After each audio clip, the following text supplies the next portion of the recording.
हर जगह पर असफलता आती है तो समझना कोई भूत प्रेत आत्मा की छाया है। कोई भी काम करने जाओ उसमें असफलता होता है, कितना भी मेहनत करो नौकरी में तरक्की नहीं होती, कितना भी काम करो व्यापार में उन्नति नहीं होती, तो समझना कोई न कोई तंत्र मंत्र का बंधन से घर बंधा हुआ है। कितनी भी पूजा करो, कितनी भी सेवा करो, देवताओं की तरफ से कोई आशीर्वाद नहीं मिलता दिख रहा है तो समझना के घर के देवता बंधे हुए हैं। इन सभी क्रियाओं के लिए मैं अब जो एक छोटी सी क्रिया बता रहा हूं, दुनिया के किसी तांत्रिक के पास जाने की जरूरत नहीं, किसी मांत्रिक के पास जाने की जरूरत नहीं, और कभी पैसा देके कोई भी प्रकार की क्रिया मत कराना, क्योंकि पैसा देने की इच्छा रखता है वो भी लोभी है, पैसा लेने की इच्छा रखता है वो भी लोभी है। लोभी का कल्याण कभी नहीं कर सकता। इसलिए आप जब भी अपने जीवन में श्रेष्ठता चाहते हो, अपने गुरु के द्वारा, अपनी भक्ति के द्वारा, अपनी ईश्वरीय कृपा के द्वारा ही समाधान की कोशिश करो, बाकी किसी में जाने की जरूरत नहीं है। ऐसी कई चीजें प्रकृति में बताई है जिन चीजों के उपयोग से आप दुनिया के सबसे बड़ी समस्याओं का हल कर सकते हैं। उन चीजों में कुछ चीजों को आज हम देख रहे हैं। वो छोटा सा उपाय मैं जो बता रहा हूं, ये कोई भी घर का गृहस्थी कर सकता है, पुरुष कर सकता है, स्त्री कर सकते हैं, कोई भी व्यक्ति कर सकते हैं। इसको करने के लिए कोई उम्र का भी कोई कायदा नहीं है। इतना है कि आप साफ सुथरे ना करके ये विधि करें। इसको करने मात्र से उसी दिन घर में रही हुई प्रेत आत्माएं, भूत आत्माएं भागेगी और किसी भी प्रकार का नजर, जादू टोना, मंत्र तंत्र हो भाग के ही रहेगा। आपके व्यापार में, परिवार में उन्नति होके ही रहेगी, घर में एकता रहेगी, शांति रहेगी, सुख रहेगी, समृद्धि रहेगी, भारत समृद्ध बने। इसका सब नींव इस प्रयोग में निश्चित है। तो आपको ये क्रिया बता रहा हूं, अच्छे से देख लें। इसीलिए मैंने इस क्रिया के उपयोग में आने वाले चीजों को भी बताने का प्रयास किया है कि आप अच्छे से समझ लें, क्योंकि विधि में गलती नहीं होनी चाहिए। तो आप एक शुद्ध नया मटका, ऐसा इससे बड़ा हो आपकी खुशी, इतना कम से कम होना चाहिए, ऐसा मटका लें। वो रविवार के दिन खरीदें। इस मटके को आप रविवार के दिन ऐसे एक मटका खरीदें। इसको खरीदने के बाद ये देखिए, मैं बरास कई दीपक के प्रवचनों में, अन्य प्रवचनों में बरास बताया। कई लोग पूछते हैं बरास क्या होता है, बरास क्या होता है। मुझे मत पूछो, आप दुकान में जाके पूजा सामान मिलता है, वहां बरास दीजिए, पूछिए, वो देंगे। आप हर चीज के लिए मैसेज करते मत रहो, यहां से कोई जवाब देने वाला नहीं है।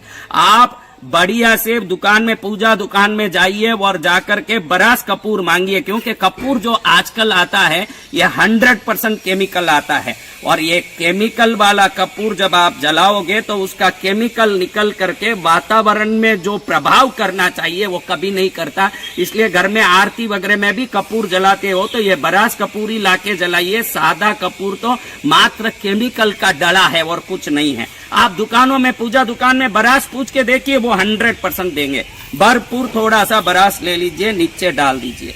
अब इसको, बरास को आप डालने के बाद ये देखिए, ये दुकानों में, उसी पूजा के दुकान में जाके नवग्रह की लकड़ी बोलेंगे तो ये चीजें पैकेट देंगे। वो क्या है आपको देखने की भी जरूरत नहीं, मैं तो खाली आपके नॉलेज के लिए बता रहा हूं कि आप समझ लें। तो राहु के लिए देखिए दुर्वा, शुक्र के लिए गूलर, बुध के लिए लटजीरा, गुरु के लिए पीपल, केतु के लिए कुश, सूर्य के लिए मदार, शनि के लिए समी, चंद्र के लिए पलाश, मंगल के लिए खेर। ये नवग्रहों की 9 लकड़ियां हैं। कपूर डालने के बाद उसके अंदर इसमें ये डाल दें। अब इसको जलाना चालू कर दें। एक माचिस लें, श्वास को अंदर खींचते हुए जला दें। श्वास अंदर खींचे, माचिस से इसको जला दें। जलाने के बाद इसको चिरचिरी बोलते हैं, साधारण भाषा में, गलियों में, रोड में कहीं भी मिल जाता है चिरचिरी। ये चिरचिरी का जो झाड़ है ये सूखा हुआ बिल्कुल फटाफट जल सके ऐसा औषधि के दुकानों में मिलता है। इसको अपामार्ग भी बोलते हैं। आप यूट्यूब में, गूगल में कहीं भी जाके अपामार्ग सर्च करेंगे। अचीरेंथस एस्पेरा बोलते हैं, इसका बोटेनिकल नेम है अचीरेंथस एस्पेरा। अचीरेंथस, ACHYRANTHES ASPERA, अचीरेंथस एस्पेरा, इस नाम से ढूंढेंगे तो भी मिल जाएगा। गली में चिरचिरी झाड़ बोलते हैं, ये इसीलिए बताया हूं, आप इसको देख लें। सूखा हुआ झाड़ मिलता है दुकानों में, अगर आपके गांव में नहीं मिल रहा है तो इसको पहले एक रविवार के दिन आप इसको जड़ सहित निकाल के सुखा दें।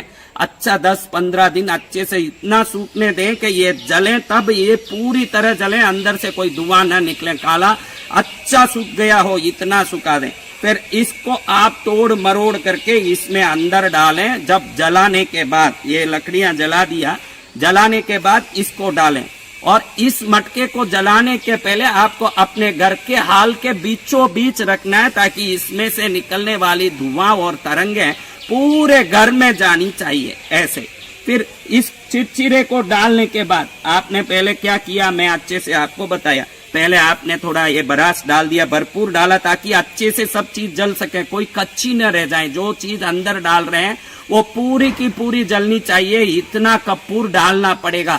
आप इस चीजों को उपयोग करने में कभी चिंता मत करना। अगर आपके घर में कोई प्रकार की नेगेटिविटी नहीं भी है तो भी आप इस क्रिया को करो, उसके बाद अभी जो समृद्धि है उसमें अनंत गुना समृद्धि होगा। क्योंकि ये जो अपामार्ग जिसको बोलते हैं, ये समृद्धि को खींचने में, सुख धन एकता को खींचने में, दुष्ट शक्तियों को भगाने में मास्टर कहा जाता है, चक्रवर्ती कहा जाता है। ये तंत्रों का राजा है। दिवाली के दिन अगर इसको लेके सिर पर घुमा के कोई फेंक देता है तो दुनिया की कोई शक्ति उसको कभी नहीं हरा सकती, इतनी ताकत वाली ये अपामार्ग है। इसको आपने जलाने में डाला, उसके बाद ये लाल गुंजा, ये लाल गुंजे को आप देखें दुकानों में मिलता है, ये भी औषधि के पूजा सामान के दुकान में लाल गुंजी बोलो, चिरमी बोलो, ये मिलता है। इसकी कोई माला बना के 108 मणियों की पहन भी ले तो वो माला पहनने वाले की दरिद्र दशा, दरिद्र योग समाप्त हो जाती है और संपत्तियों का मालिक, सुख का मालिक बन जाता है।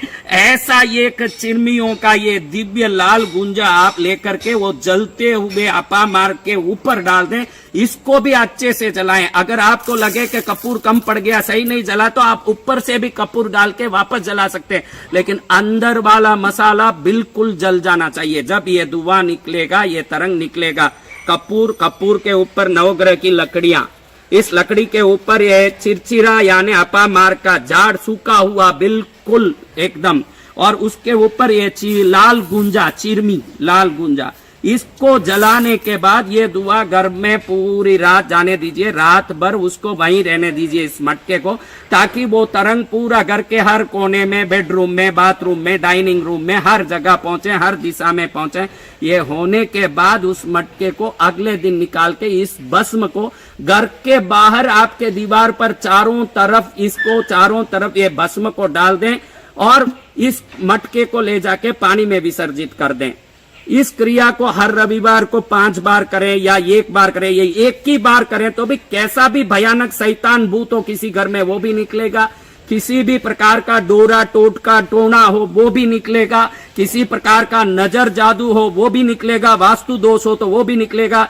कहने का मतलब है कि दुनिया की किसी भी प्रकार की नकारात्मक शक्ति हो, उस शक्ति को इस क्रिया के बाद भागना पड़ेगा और भागेगा, ये देश श्रेष्ठ बनेगा और बनना है। इसलिए इस क्रिया को अगर आप सोचते हो कि मेरे घर में ऐसा कोई तकलीफ नहीं दिखता है, फिर भी करो आप, क्योंकि जिसके घर में कोई भी प्रकार का तकलीफ नहीं दिखता उसकी समृद्धि को अनंत गुना बढ़ाने में भी ये क्रिया सहायक है, और किसके घर में तकलीफ है तो उस तकलीफ को दूर करने में भी सहायक है। ऐसे सहाय करने वाले सभी वस्तुओं को भी मैं धन्यवाद करता हूँ। लाल गुंजा को, अपामार्ग को, ये नवग्रह की लकड़ियों को, बरास को, जो अद्भुत वस्तुएं हैं। मैंने बताया भी है कि अगर अपने पूजा घर में बरास को खाली इतना भर के आप कहीं अपने पूजा घर में रख देते हैं तो भी आपका घर में ये बरास रखने के बाद समृद्धि बढ़ता है। ये लक्ष्मी का चिन्ह है बरास।